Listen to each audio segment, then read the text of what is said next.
Hey there, amazing fans! Before we dive into today's drama, don't forget to subscribe, smash that like button, and share your thoughts in the comments. Your support means the world to us. Now, welcome to another relaxing moment with Sugar Stories. Grab a seat, sit back, relax, and let's journey into the story together.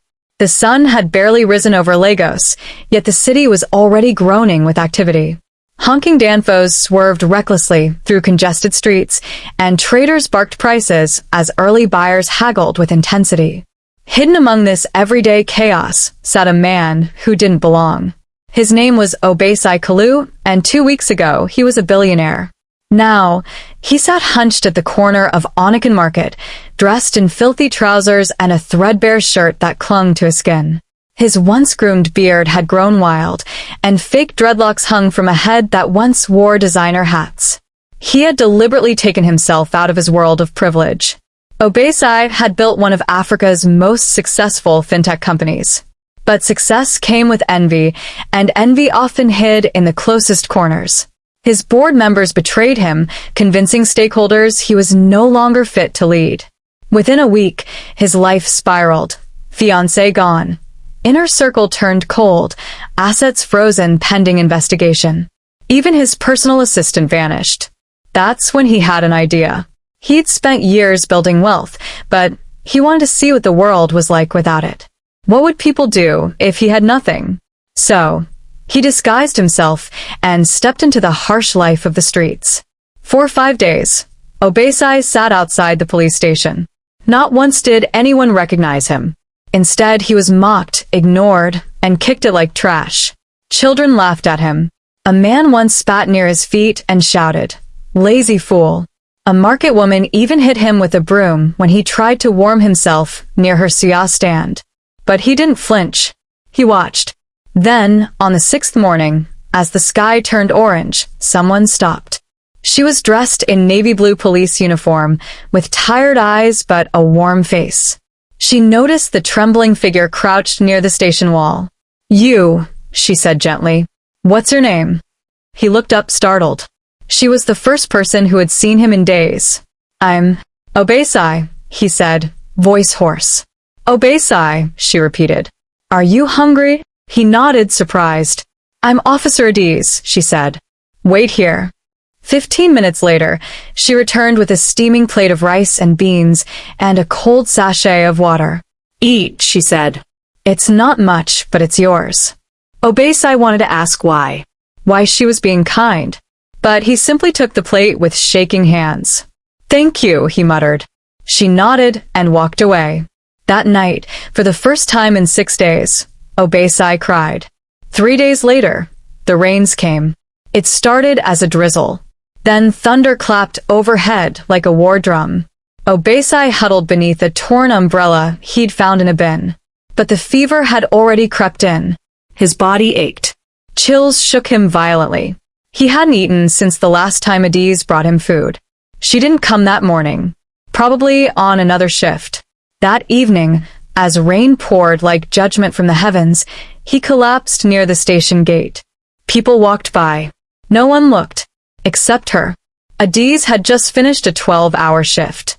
In her hands was a polythene bag with akara, ajij bread, and pure water.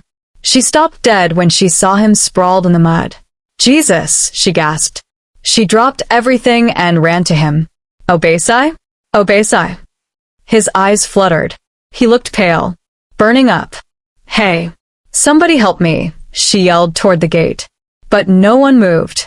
"A beg, make you no go carry mad person enter hero," another officer called lazily.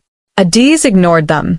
She used her scarf to dry his forehead, tore her wrapper, and laid it over him. Then she dashed to the chemist across the road. She returned with a small first aid kit and paracetamol. She lifted his head and gave him water. "You'll be fine," she whispered. "I'm here." Hours passed.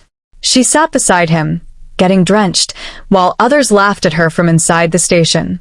"Officer don't fall in love with Madman O," someone joked. She didn't care. All she could see was a human being in pain. When the DPO arrived at 7 a.m. and saw her outside with the vagrant, he was furious. "Officer Adiz, Inside. Now. She stood, soaked and shaking. Sir, he needed help. I couldn't. You've embarrassed the station. Suspended. Indefinitely. Her heart sank. But she didn't regret it. When she turned back to the gate that evening, Obesai was gone. 2 weeks passed. Adiz stayed home, ashamed and confused. Her neighbors whispered. Colleagues sent snide messages.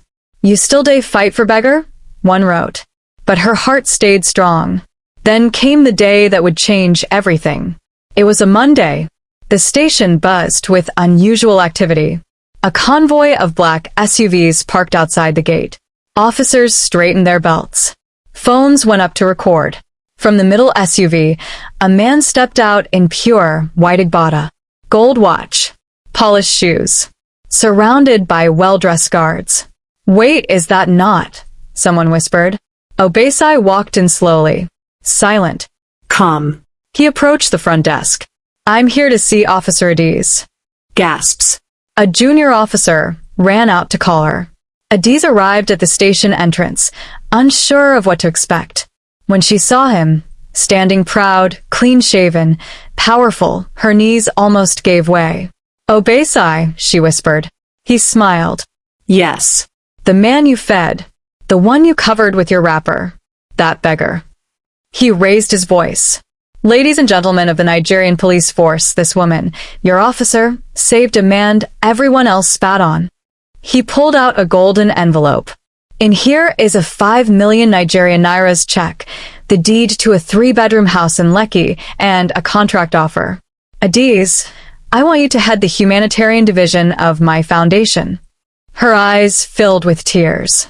He continued, I was testing humanity. Most failed. But she passed. Not with medals, but with mercy. The station was silent. Phones recorded every second. By nightfall, the video was viral. Hashtags trended. Hashtag compassion in uniform, hashtag Officer Adiz, hashtag Obesai returns. News channels played it. Talk shows debated it. Students in classrooms watched it. Adiz became a national symbol. A week later, Obesai's company reinstated him. Not because of power, but because the world remembered who he really was. A man who gave everything to test hearts. And found gold in a policewoman who chose to care. A year later, Adiz stood at the opening of the new shelter for the homeless Obesai had funded. She gave a speech. We're not just uniforms. We're humans first. The next time you see someone in rags, don't look away. Because that person might just be the one sent to test your humanity. The crowd stood and applauded. And somewhere in the back, Obesai watched proudly, knowing that sometimes the richest people are those who have the courage to do what's right, even when no one is watching.